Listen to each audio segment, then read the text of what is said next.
Howdy, soldiers. God, there's nothing that makes me feel better than a good black lip. As some of you may know, or maybe can tell, I'm a bit of a fantasy girl. I mean, you know, it's maybe a bit presumptuous of me to say, but I love my fantasy novels. I really don't read a lot of regular fiction. I like my dragons and my space odysseys and my magic users and epic battles of great proportion that would never happen in today's society of smartphones and electric toilets. But every once in a while, especially during the summer months when everything's hot and sticky and I don't really feel like, you know, reading something about a guy that's with a sword, who's like covered in furs, like trekking through a mountain to reclaim magic, you know what I mean? Like, I like that, don't get me wrong. But I feel like the fantasies and everything are more of like a fall, winter, and then of course contemporaries are these summer kings and queens of the book world. I have compiled a list of some of my favorite contemporary books, and this is saying something because I am not really a contemporary person. I don't really like reading that, so if these ones are good, you know they're good. Just saying. In this video, I'm specifically going to be talking about regular contemporaries, like no magic realism. Today is going to be the straight up, this would probably happen in real life type of book. The first one I want to talk about has one of the most beautiful covers that has ever graced my bookshelf, and that is The Astonishing Color of After by Emily X.R. Pan. This is about a girl dealing with the aftermath of her mother's suicide as she travels to Taiwan to meet her grandparents who she's never met before, and it's this whole book on how mental illness affects those around you, as well as cultural identity and being able to get in touch with another part of yourself that you never thought existed. This was a wonderful book. I loved the main character. I thought going to Taiwan was a really interesting backdrop to this whole thing, and I loved the family dynamic that was the grandparents and the dad having to reconnect with everything, and it was so beautiful. And an oldie but a goodie is My Life Next Door by Becca Fitzpatrick. This is one of the first contemporaries I ever fell in love with. It's a bit of a simple plot, you know.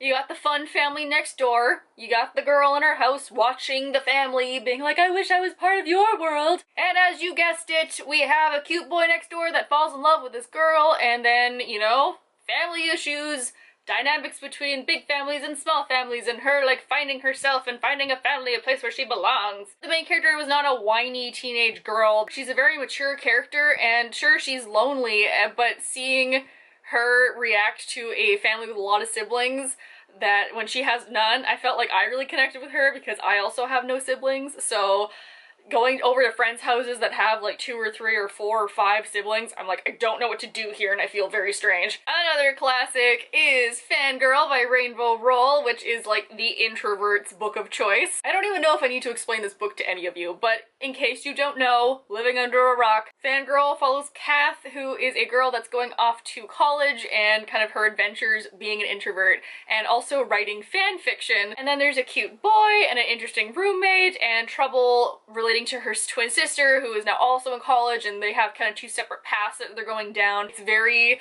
fun and has a lot of all of the book nerd references and stuff in it, so this is like my classic go-to contemporary. Speaking of nerdy contemporaries, I also loved Geekerella by Ashley Poston. This is a retelling of Cinderella. If Cinderella was like super into Star Trek, it's great. Our main character is really into this kind of Star Trek-esque TV show that's getting a reboot, and she's very suspicious of the new hot boy actor who's going to be playing the main character. But at the same time, we see from his perspective, and he actually really loves this show. They accidentally get in touch with each other, thinking that they're other people, and the way that they talk and interact is like really cute. And then of course the evil stepmom says, you can't go to that Comic-Con, and she says, hell yes I can, and sneaks out and goes to it, and it's just a fantastic, fun, quirky, super nerdy, reference-filled book, and it's a good one. It's real good. And then bless whatever deity decided to make this happen, because we now have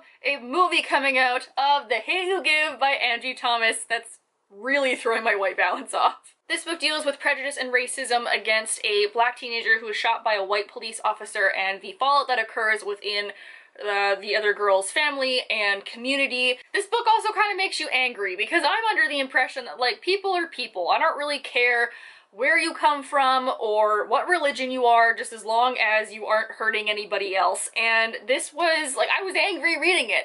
It's like, what do you mean that that's okay in some places. What do you mean that, like, that person's not gonna be jailed because of the color of that person's skin? Like, it's just, it's so infuriating, but also it's a very important book, and I'm really happy that it's gonna be made a movie. Oh my god, the trailer almost made me cry. And then another very serious topic YA book was Girl Made of Stars by Ashley Herring Blake. This book is one of my favorite contemporaries despite how awful the subject matter is, because this book is all about a girl whose brother is accused of rape by his girlfriend, and it's kind of the fallout of that, of his reputation, and then also how she feels being so close to someone who has done this terrible thing, and how, you know, oh, that only happens to other people, but now it's close to home and she has to figure out how she feels about that. It's a book that deals with LGBT issues and victim blaming, and it's just, it's so well written, and I really liked the main character's relationship with the guys that she dates and the guys that she gets along with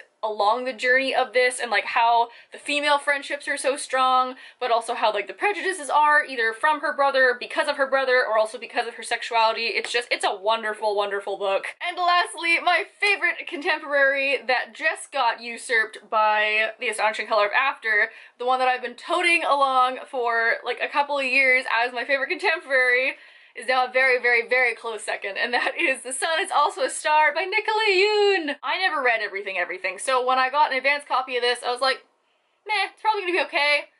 Surprise, bitches, because this book is just pure brilliance. This is about two characters. One of them is a Korean boy and one of them is a Jamaican girl who meet and become friends and fall in love in one day. And I thought it was going to be sappy and dumb, but it was amazing, and it has all these themes of family and identity and culture and like the way people think of you versus the way that you think of yourself. Plus then a really sweet friendship romance that was just amazing to read. Definitely want this on your shelf, either because the cover is beautiful or because it's a wonderful book, or just both. So there you go, there are some of my favorite contemporary novels that I don't talk about too often. Again, I'm more of the fantasy sci-fi side of the book world, but every once in a while I do like reading this kind of thing, and I feel like now there's been a push of contemporaries, like more contemporary books are being made into movies, more ones are coming out, more authors are writing more, so, you know, get a base for you to stand on with some of these books, and then go out and find some more fun contemporary novels. Please leave down below if you have any thoughts on these books, or you've read them, or you haven't read them, or you have more recommendations. You know where to click to like the video, and you know where to click to subscribe.